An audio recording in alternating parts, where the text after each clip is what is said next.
Thank you to the sponsors for this evening, Avenge, Old Mutual, Life Healthcare. I'm particularly grateful this evening to Mr. Kibi Kariti, very, very senior businessman in Kenya, and probably most significantly, a social activist of note. Good evening, ladies and gentlemen. It's a great pleasure to be here with you tonight. It's the first time for me to speak in South Africa. I speak a lot to Kenya, to people in Kenya, and I think I want to thank very kindly the Rattray Foundation for giving me this opportunity to speak to you in South Africa about something I'm very passionate about, and that is that it's actually possible to end poverty. A lot of us think that the poor shall always be with us. I agree. A few people may at times be poor, but I think that what I want to really speak about is the fact that as a society, it is us who make the choice as to whether to end or not to end mass poverty amongst us. So today I want to speak about Jamii Bora, Kenya, a new way to end poverty. We started very accidentally in Jamii Bora. This was really something which came out of a response of one of a friend of mine called Ingrid Monroe. She used to do a lot of work in Nairobi, just putting beggars together and getting them to start small housing projects, etc. And when she retired in 1999 from the Africa Housing Fund, the beggars came together and sat with her and told her, you know what, you can't retire. And she said, you know, us Muzungus, that's white people in Kenya, we get to a point, we get to 60 and we retire. And they told her, that cannot happen because, unfortunately, you have become our mother. And because you're our mother, mothers never retire. And that is basically what began this story.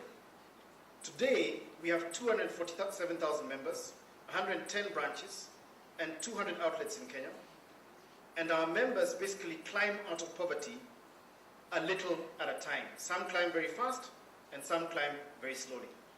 Now, why am I talking about this? I think all of you know that the biggest problem we have in Africa is unemployment. A lot of people think that this problem is just there with us. I mean, they wonder where it came from. But in fact, it just basically came from something called demographics. It is with us because statistically, we did something very strange in Africa. If you look at Kenya's demographic structure, you'll notice that on the left-hand side, there are these huge cohorts. We call them population cohorts. And on the right-hand side is guys like us who are over 40 years old. Well, guys like us who are over 40 years old represent about 20% of the population. Below the age of 40, you have essentially 75% of our populations. In the cohort 5 to 9 years old and 10 to 14 years old, in Kenya are 10 million children. Those 10 million children are hitting the employment scenario today. And they're hitting it at a rate of 1 million children every year. 1 million children are turning 18 every year in Kenya. The Kenyan economy is creating 300,000 jobs. So guess what? 700,000 children are entering the unemployed ranks every year. What does that create? An army of discontented human beings who are extremely intelligent, extremely able, and a lot of whom are actually well educated. And so what results? In Kenya, 50% of convicts are aged between 16 and 25 years. Over 60% of new HIV infections are amongst the youth. 92% of those unemployed have no vocational or professional skills training because our education system has simply been churning out white-collar workers. We don't take people to polytechnics, we don't take people to learn a skill, we simply churn these people through O-levels and hope something good happens. And that is why in January last year, we had the first explosion. It's only the first. And I'll be talking a little bit about that a little later. Because unless we do something in Kenya, and I believe in South Africa too, that was only a warning. Because the lack of opportunities to earn a decent and honest living is what drives young people into crime and drugs, into a general state of complete hopelessness and despair. So what's the challenge? Can Kenya deliver jobs to these young people? What must be done to create the necessary formal jobs? What are the consequences of success? What are the consequences of failure? And that's what drives our mission in Jamii Bora. That we assist our members to get out of poverty and build a better life for themselves and their families. Not simply to earn from $1 a day to $2 a day. That is the World Bank, that is the IFC. We believe that we can get them completely out. Make them millionaires. There's nothing wrong with being a millionaire. Make them wealthy. Make them prosperous. And this is because we believe in the inner strength of every human being as a creation of God, in the importance of the family and cooperation between generations, that it is possible to completely eradicate mass poverty. And one of the key issues in terms of our belief system is that Jamii Bora means good families. What are we really saying? That a mother is a mother of a good family. A father is a father of a good family. It's very easy to label all the poor as criminals, as rejects, as whatever else you want to call them. But we call them good families. And they resonate with this. Because by becoming a member of Jamii Bora, they get access to a ladder.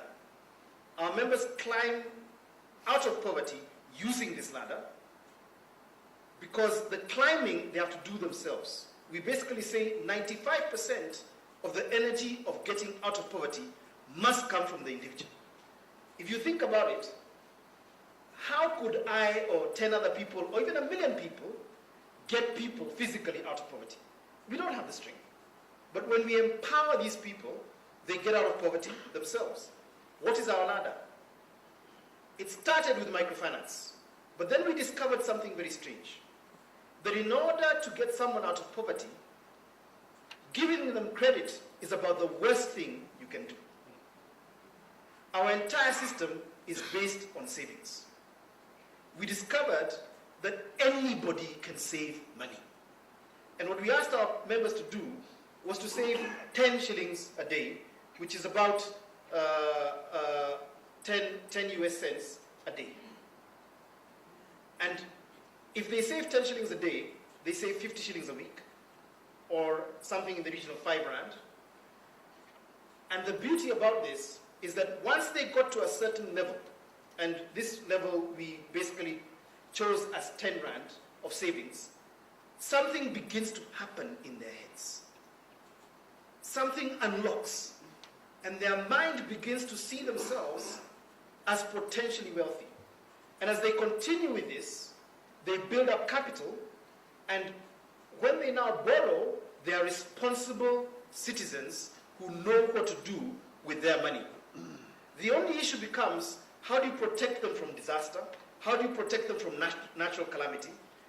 And what we did is, our credit risk system is to give them products that protect them from the natural calamities of life. So we have health, life, and disaster insurance. We have a business school and primary schools for education. We have housing and infrastructure to provide water and energy. We have Tumaini, which means hope, giving new hope to street beggars and the urban and rural destitute. And we have Levuka, basically aimed at making alcoholics sober, because an alcoholic in a family is about the best way to destroy capital. So we have a program that actually brings people out of alcohol.